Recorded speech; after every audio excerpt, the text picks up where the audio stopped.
Here is one of my updated videos about string changing on slotted headstocks. So this is an instrument that is a 12 fret 000 guitar. I've taken the other strings off, I've cleaned the guitar, I've inspected the inside, and now I'm going to simply put on another set of strings. I've got them separated, they're D'Addario EJ16s, and this is my methodology. The tools I'm using are my favourite winder, a Bosch IXO with a Stuart McDonald winding attachment on it. Very useful. I'm also using a Planet Waves tripod, which is perfectly adequate for my uses, and one of these things, the tool that also has pincers and for removing the pins. The pins have been removed, they will be replaced shortly. So here we go. I'm going to start with the bass E. I like to start from the outside and work in. What I do is I take the string and I bend it at the top of the double winding, and then using my bridge pin I will secure it into the first hole, of course. Put it in, slot it, make sure, absolutely sure it's fitted in. Take the next one, this is my new methodology. This is the A string, same thing.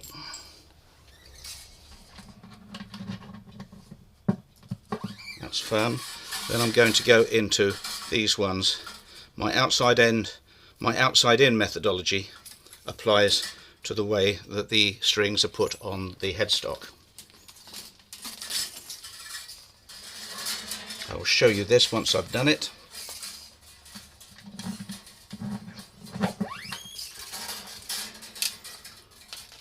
This takes relatively little time, which I hope I'll be able to prove to you.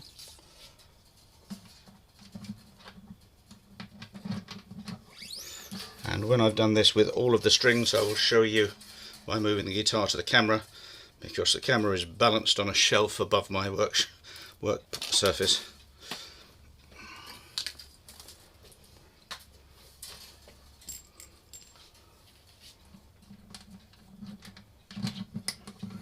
I keep a little shot glass on my worktop to keep pins secure from rolling away and rolling down into the deep dark dungeons of behind and underneath, and all the dust and sawdust and everything else. So now my strings are set into the bridge, but of course not tensioned. Now we start putting the things on. So I'm going to go for the bass string first, which I thread through. I've also, by the way, already set the barrels of the winders so that they are receptive to the strings. I'm going to take this back about 1 3/4 frets. And I never know which way this is going to wind. There we go. Now I'm going to wind that with the first one on the inside. First wind on the inside, I hope you can see that. And then the rest on the outside. This applies only to the first and the sixth strings. And this of course is the sixth. I'm holding it tense with my finger there, hope you can see that.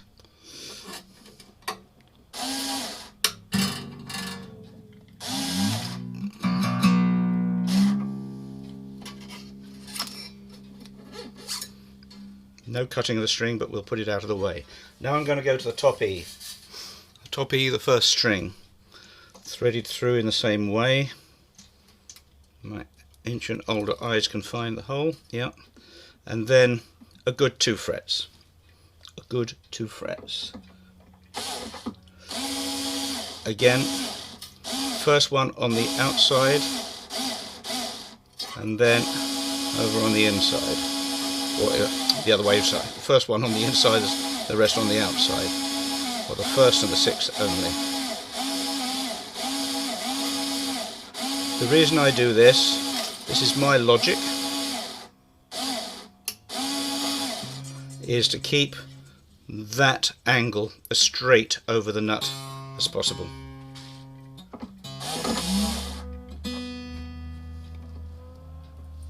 I'm going to put that out of the way. I'm going to go back to the A string, the 5th string now.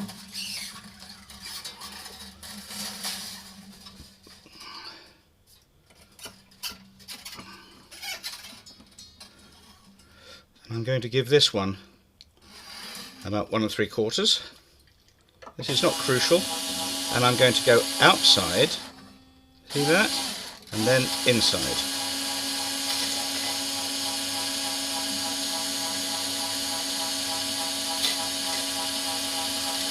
Keep the windings as close as possible. And now the B string. Into the hole. I'm going to give this two frets in. Outside and then inside.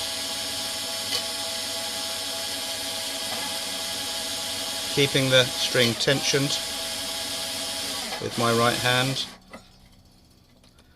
Scrunch those up a bit perhaps. That'll be nicer. Yep.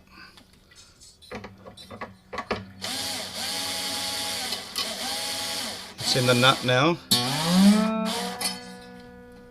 Okay, I'm going to bend that out of the way for me. Back to the D string. Why do I do it from outside in? As I have this notion, and it is a notion, it's nothing scientifically proved, that it's best to keep the saddle pardon me, best to keep the saddle as evenly tensioned as possible. It makes me happy and it seems to work. So this is not the right way or the wrong way to do this job, it's my way. And I hear so many people, or I read of so many people on the various forums saying that slotted headstocks are so difficult to handle, and I'm trying to disprove that notion.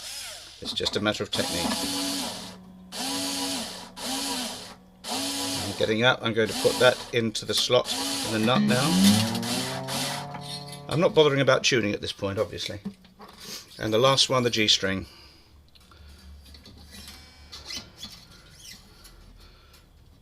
Two frets, maybe a little bit more, 2 1/4, just to prove a point here.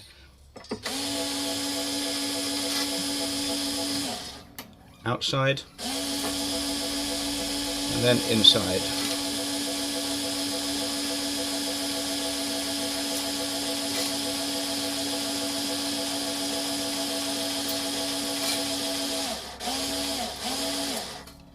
And into the nut slot.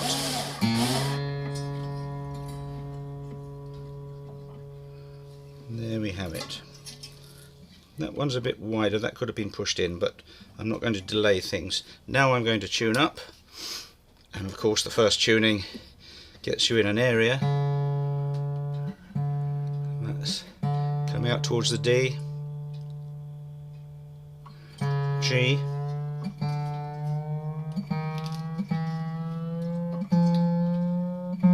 F,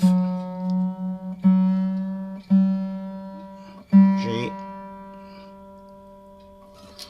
bass E.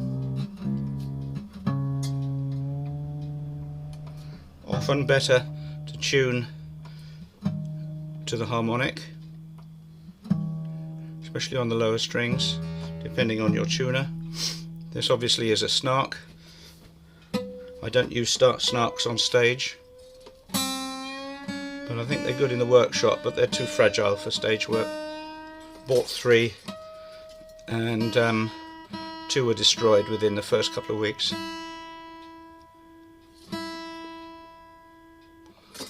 A string.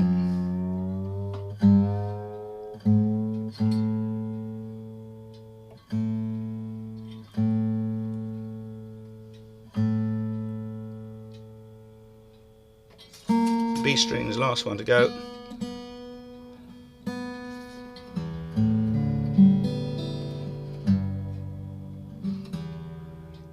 And they've all gone flat, very slightly of course, as is normal.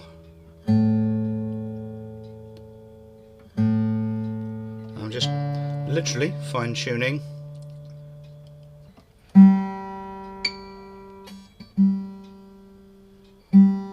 And I find that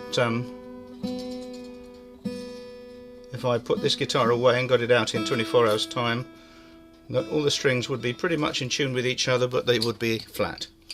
So now I'm going to trim the strings, making sure that I'm trimming just the over part and not, as I did a little while ago, one of the wound strings.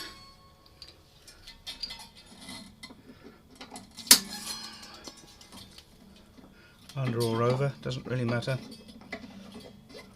as long as I can get a good grip on it. There we go. A string. And the top E, and we're all done.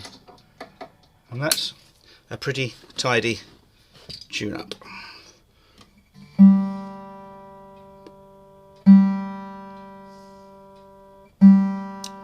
Just a little thing about sweetening the tuning. I play mostly out of C or G or D shapes. This is a Collins guitar, and so the intonation is remarkably good.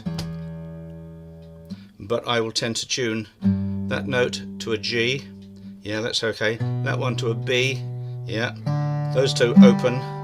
The B string particularly, I'll tune to a D, and as you see that's working fine. And that one to a G, we're in, theoretically. And so, let's get that.